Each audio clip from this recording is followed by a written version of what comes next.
Hello friends, ഇന്ന് നമ്മൾ ഉണ്ടാക്കാൻ പോകുന്നത് നല്ല സോഫ്റ്റ് ആയിട്ടുള്ള ഒരു പലഹാരമാണ് കുൽച്ച. അപ്പോൾ ഇത് നമുക്ക് മോർണിംഗിൽ കഴിക്കാനായാലോ അല്ലെങ്കിൽ ഈവനിങ്ങിൽ കഴിക്കാനായാലോ ഒക്കെ നല്ല ടേസ്റ്റി ആയിട്ടുള്ള ഒരു പലഹാരമാണ്. ഇത് എങ്ങനെയാണ് ഉണ്ടാക്കിയെടുക്കുന്നതെന്ന് നോക്കാം. അതിനായിട്ട് ആദ്യം തന്നെ ഒരു പാത്രത്തിലോട്ട് 1 ടീസ്പൂൺ ഈസ്റ്റ്, 2 ടീസ്പൂൺ പഞ്ചസാര, 1/2 കപ്പ് ചെറു ചൂടുവെള്ളം, ഒത്തിരി ചൂട് കൂടാൻ പാടില്ല, ചെറു ചൂടുവെള്ളം ഇത്രയും ഒഴിച്ചു കൊടുത്ത് നന്നായി ഒന്ന് കലക്കിയിട്ട് ഫെർമെൻറ്റേഷന് വേണ്ടി മാറ്റി വയ്ക്കാം. അതിനുശേഷം മറ്റൊരു ബൗളിലേക്ക് 2 കപ്പ് മൈദ, 1.5 ടേബിൾ സ്പൂൺ ഓയിൽ, ആവശ്യത്തിന് ഉപ്പ്. ഞാനിപ്പോൾ 1/2 ടീസ്പൂണോളം ഉപ്പിട്ട് കൊടുത്തിട്ടുണ്ട്. പിന്നെ ഒരു 1/4 കപ്പ് തൈര്. പിന്നെ നമ്മൾ ഫെർമെൻറ്റേഷന് വേണ്ടി മാറ്റി വെച്ചിട്ടുണ്ടായിരുന്ന ഈസ്റ്റൊക്കെ നന്നായി ഫെർമെൻ്റായി വന്നിട്ടുണ്ടായിരുന്നു. 10 മിനിറ്റിന് ശേഷം നമ്മൾ അതുകൂടി ചേർത്തിട്ട് നന്നായി ഒന്ന് കുഴച്ചെടുക്കുക. അപ്പോൾ അത് കുഴച്ച് വരുമ്പോൾ അത് ഒത്തിരി ഹാർഡായിട്ട് നമ്മുടെ മാവ് ഇരിക്കുകയാണെന്നുണ്ടെങ്കിൽ കുറച്ചുകൂടി ഞാനിപ്പോൾ ഒരു 2 ടേബിൾ സ്പൂൺ കൂടി വെള്ളം ചേർത്ത് കൊടുത്തിട്ട് വീണ്ടും ഒന്ന് കുഴച്ചെടുക്കുകയാണ്. അപ്പോൾ നല്ല സോഫ്റ്റായിട്ട് കുഴച്ചെടുത്തിട്ടുണ്ട്. ഇനി അതിലേക്ക് കുറച്ച് ഓയിലൊന്ന് ഒഴിച്ചു കൊടുത്ത് ആ മാവിൽ നന്നായിട്ടൊന്ന് സ്പ്രെഡ് ചെയ്ത് കൊടുക്കുക. പിന്നെ ആ പാത്രത്തിൻ്റെ ചുറ്റുഭാഗത്ത് കൂടി ഒന്ന് ഓയിലാക്കിയതിന് ശേഷം ഒരു മൂടി വെച്ചിട്ടോ അല്ലെങ്കിൽ ഇതുപോലെ ഒരു ട്രാൻസ്പെറൻറ്റ് ഷീറ്റ് വെച്ചിട്ടോ കവർ ചെയ്തിട്ട് 1 മണിക്കൂറോളം 1.5 മണിക്കൂറോളം നമുക്കിത് മാറ്റി വെക്കണം.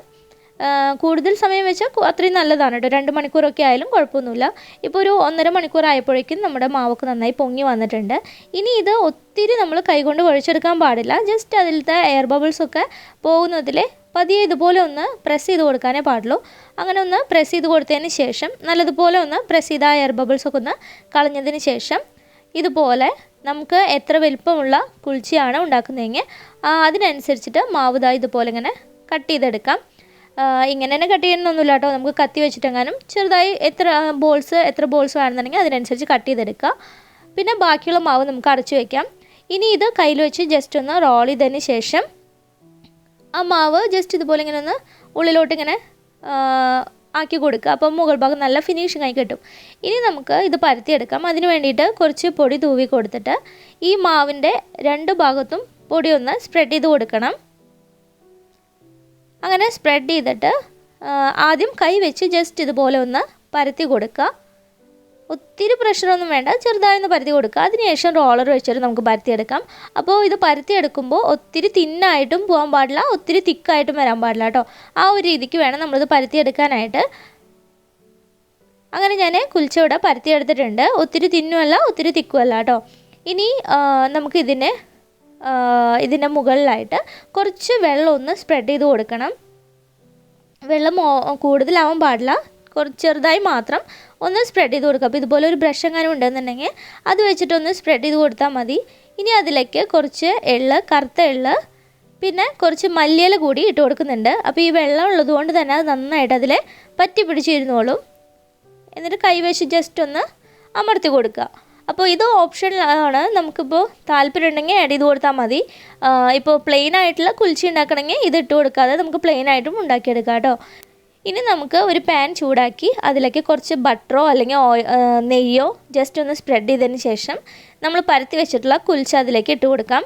എന്നിട്ട് പാനിൻ്റെ ചുറ്റുഭാഗത്തും കുറച്ച് വെള്ളം ഒന്ന് ഇതുപോലെ തെളിച്ച് കൊടുത്ത് ഒരു മൂടി വെച്ച് അടച്ചിട്ട് മീഡിയം ഫ്ലെയിമിൽ 2 മിനിറ്റ് നമുക്കിതൊന്ന് കുക്ക് ചെയ്തെടുക്കണം. ഇപ്പോൾ ഒരു 2 മിനിറ്റ് ആയിട്ടുണ്ട്. നമുക്ക് മൂടി ഓപ്പൺ ചെയ്ത് നോക്കാം. അപ്പോൾ ഇങ്ങനെ വെള്ളം തെളിച്ച് കൊടുക്കുന്നത് ആ ഒരു ഈർപ്പത്തിലിരുന്ന് നമ്മുടെ കുൽച്ച നല്ലതുപോലെ കുക്കായി നല്ല സോഫ്റ്റായി വരാൻ വേണ്ടിയിട്ടാണ്. ഇപ്പം കുൽച്ചയുടെ മുകൾ ഭാഗത്തൊക്കെ നന്നായിട്ട് ബബിൾസൊക്കെ വന്ന് പൊങ്ങി വന്നിട്ടുണ്ട്. ഇനി അതിന് മുകളിലായിട്ട് കുറച്ച് നെയ്യൊന്ന് സ്പ്രെഡ് ചെയ്ത് കൊടുക്കാം. നെയ്യിന് പകരം ബട്ടർ ആയാലും ചേർത്ത് കൊടുക്കാം. പിന്നെ അത് തിരിച്ചിട്ട് കൊടുത്തിട്ട് 1 മിനിറ്റ് ആ ഭാഗം കൂടി നമുക്കൊന്ന് കുക്ക് ചെയ്തെടുക്കാം. അപ്പോൾ ഇത്രയേ ഉള്ളൂ നമ്മുടെ കുൽച്ച എന്ന് പറയുന്ന സംഭവം. അപ്പോൾ ഞാനിപ്പോൾ നെയ്യാണ് യൂസ് ചെയ്തത്. ബട്ടർ ആണെങ്കിൽ ബട്ടർ കുൽച്ചയായിട്ടോ. അപ്പോൾ ബട്ടർ നന്നായി ഒന്ന് സ്പ്രെഡ് ചെയ്ത് കൊടുക്കുക.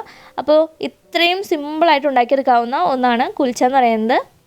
നമ്മൾ റെസ്റ്റോറൻറ്റിലൊക്കെ പോയി കഴിക്കുന്നത് പോലെ തന്നെ നല്ല സോഫ്റ്റായിട്ട് തന്നെയാണ് നമുക്കിത് ഉണ്ടാക്കിയെടുക്കാൻ പറ്റുക. അപ്പോൾ എല്ലാവരും ട്രൈ ചെയ്ത് നോക്കുക. നിങ്ങൾക്ക് ഇഷ്ടപ്പെട്ട് കഴിഞ്ഞാൽ ലൈക്ക് ചെയ്യാനും ഷെയർ ചെയ്യാനും കമൻറ്റ് ചെയ്യാനും മറക്കരുത്. കണ്ടില്ലേ, നല്ല സോഫ്റ്റാണിത്.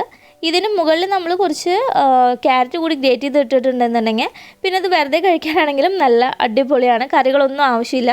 കാരണം ആ ഒരു എള്ളും അതുപോലെ ഇനിയിപ്പോൾ ക്യാരറ്റ് ഇടുകയാണെങ്കിൽ ആ ക്യാരറ്റൊക്കെ ആയിട്ട് നല്ല ടേസ്റ്റിയാണ് കഴിക്കാൻ.